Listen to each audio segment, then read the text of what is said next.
Hello, કેમ છો બધા? આશા કરું છું કે તમારી તબિયત બધાની સારી હશે. તમારી ઠંડીની આજે આપણી મોસમ છે એમાં તમે બધા એન્જોય કરી રહ્યા હશો.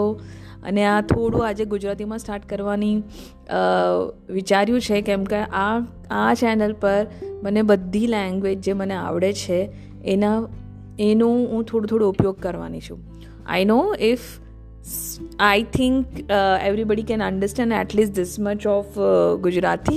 If you not, कोई बात नहीं, अब मैं हिंदी में ही कंटिन्यू करती हूँ, लेकिन थोड़ी सी गुजराती कभी कभी बताती रहूँगी ऐसे ही. मज़ा आता है मुझे भी गुजराती में बात करने में. Anyway, तो पिछले 3-4 मैनिफेस्टेशन स्टोरीज़ में आपको मज़ा आया, मुझे भी बहुत मज़ा आया. तो आज अभी मैं आपके साथ शेयर करने वाली हूँ कि मुझे कैसे लॉ ऑफ अट्रैक्शन के बारे में पता चला, या मुझे कैसे वो the famous book the secret by Rhonda Byrne के बारे में पता चला.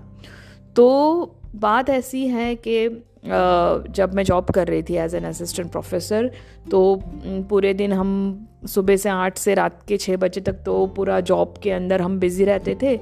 लेकिन मुझे पढ़ना बहुत ही पसंद था, और फॉर्चुनेटली हमारा बस में सुबह जाने का 1 घंटा, आने का 1 घंटा वो ऐसा था कि मुझे कुछ पढ़ने का अगर मन हुआ तो मैं पढ़ सकती थी. लाइक नॉवेल्स है या कुछ भी है, तो वो मुझे शौक़ है, तो वो मैं पढ़ती रहती थी आते जाते. तो और क्योंकि मुझे पढ़ने का शौक़ था, तो हमारे आसपास जो एक छोटी सी स्टेशनरी की दुकान थी, वहाँ पे वो लाइब्रेरी भी थी छोटी सी. तो वो बुक हमको रेंट पे भी देते थे कि अगर बहुत सारी बुक है, जैसे सिडनी शेल्डन की हो गई या डैन ब्राउन की हो गई, वो बहुत सारी हैरी पॉटर वाली बुक्स, बहुत सारी बुक्स हम लोग पॉल कोएल्हो की हो गई, सारी बुक्स मैं खुद पढ़ के हम लोग आते जाते उसको ख़त्म कर रही थी. और उन्होंने एक बार मुझे बोला कि ये द सीक्रेट बुक बहुत अच्छी है, ये पढ़नी चाहिए, बहुत फेमस. अभी टाइटल है द सीक्रेट. अभी मुझे है ना, मुझे ऐसी कुछ डरावनी या कुछ ऐसी कुछ बातें ना, ऐसा कुछ मुझे अच्छा नहीं लगता पढ़ना. कुछ जो अगर शायद कुछ हॉरर हो या कुछ ऐसा सीक्रेट हो जो मुझे नहीं जानना चाहिए, फिर वो मेरा दिमाग में फंसा रहे ना, तो फिर वो मेरा इट स्पॉइल्स माई डे. तो मुझे ऐसा कुछ पढ़ना नहीं था. तो फिर द सीक्रेट बुक को मुझे सजेस्ट कर रहे हैं हर बार, और मैं उसको मना कर रही हूँ, नहीं. मैं बहुत सारी और सिडनी शेल्डन मैगजीन्स ये वो पढ़े जा रही हूँ, और 2-3 महीने ऐसे ही हो रहे. फिर मैं जा रही हूँ पार्लर में, जहाँ पे ग्रूमिंग के लिए हेयर कट ये वो वगैरह. वहाँ पे वो आंटी जी पढ़ रही है द बुक सीक्रेट, और वो बता रही है कि बहुत अच्छी बुक है, आपको पढ़नी चाहिए. एंड आई वॉज लाइक नहीं, I don't want to read this book the secret. मुझे टाइटल से ही मुझे ऐसा लग रहा था, नहीं, कुछ उसमें गड़बड़ है, मुझे नहीं पढ़ना है ये. बाकी सारी बुक्स मैं पढ़ रही हूँ, मज़ा कर रही हूँ, एन्जॉय कर रही हूँ. बहुत सारा हैरी पॉटर वगैरह ऑल सब कुछ मैं पढ़ चुकी हूँ.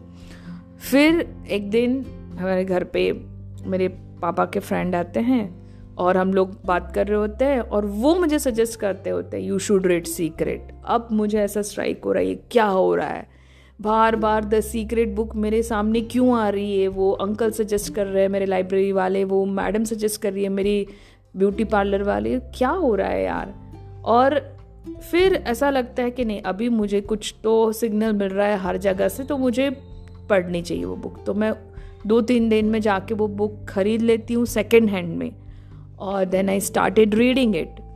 And then 360 degree turning point आता है मेरे लाइफ में. Everything starts changing when the book comes in my hand.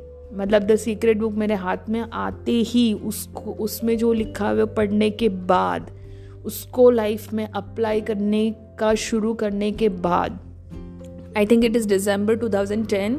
उसके बाद दिसंबर 2011 तक मेरी लाइफ में इतने सारे पॉजिटिव चेंजेस आए, इतने सारे चेंजेस पॉजिटिव, ऑल गुड.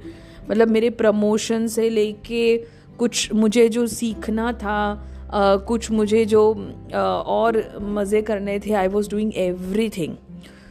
और जैसे नॉर्मली होता है कि एक बार आप लॉ ऑफ अट्रैक्शन पढ़ ले तो इनिशियल 2-3 महीने 3-4 महीने तो आपके बहुत अच्छे जाते हैं. आप मतलब ऐसा लगता है कि आपने जो सोचा वही हो रहा है, लेकिन फिर जब रियलिटी आती है ना, तो दिसंबर 2011 से लेके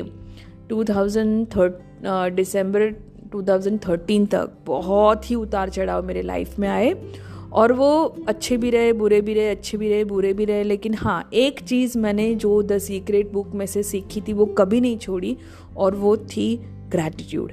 मतलब पूरी डायरी भर भर के लिखना, ग्रैटिट्यूड जो मैंने उसमें से सीखा था द सीक्रेट बुक में से। और उसके बाद द सीक्रेट बुक जैसे ही मैंने ख़त्म की, आई थिंक 3-4 दिन में, उसके बाद द पावर बुक मेरे हाथ में आई। तो द सीक्रेट से भी ज़्यादा द पावर बुक ने मुझे बहुत ज़्यादा गाइड किया। तो द पावर बुक को तो मैं आते जाते जॉब के टाइम पे जो मुझे 1 घंटा मिलता था, उसको हमेशा से उसको 3-4 बार 5-6 बार मैंने उसको रीड कर लिया था। तो वो चीज़ें मैं रीड करती रही थी। The secret by Rhonda Byrne, the power by Rhonda Byrne, वो 2 बुक मेरे हाथ में चलती रहती थी। और उसके तुरंत बाद द मैजिक बुक भी आई मेरे हाथ में, तो उसको भी थोड़ा सा मैंने फॉलो किया। फिर लास्ट में द हीरो बुक भी आई by Rhonda Byrne, all by Rhonda Byrne. वो 4 बुक मैंने खरीद के पढ़ी। तो मुझे सबसे अच्छी लगी वो द पावर, उसके बाद आता है द सीक्रेट, उसके बाद द मैजिक, और उसके बाद द लास्ट द हीरो। तो वो तीनों बुक ऐसे सीक्वेंस में चलती रहती थी लाइफ में। बहुत सारा और कुछ भी चल रहा था, लेकिन मैंने एक चीज़ कभी नहीं छोड़ी, वो ग्रैटिट्यूड लिखना, डायरी भरना, वो हर दिन सोने से पहले लिखना। और उसके वजह से जो मेरे मैनिफेस्टेशंस हुए हैं वो ग्रैटिट्यूड डायरी लिखने की वजह से, वो आगे आगे आपको बहुत अच्छी बढ़िया वाली कहानियों में पता चलेंगे। तो उम्मीद करती हूँ कि आपको ये मेरी छोटी सी स्टोरी पसंद आई होगी। और द सीक्रेट बुक की वजह से आज मैं एक सर्टिफाइड लाइफ कोच हूँ, एक होपोनोपोनो प्रैक्टिशनर हूँ, और मेरा ये यूट्यूब चैनल है because of that book only. और because of that book only मेरे लाइफ में इतने सारे पॉजिटिव चेंजेस है, मन की शांति है, और बहुत सारा सब कुछ है। So thank you. आप भी लॉ ऑफ अट्रैक्शन को फॉलो कीजिए, उसमें प्लस माइनस होता रहेगा, लेकिन उसको छोड़िएगा नहीं। होपोनोपोनो के लिए भी सेम चीज़ें बोल रही हूँ। शुरू कीजिए, पकड़ के रखिए, आगे सब कुछ अच्छा ही होने वाला है। So thank you so much.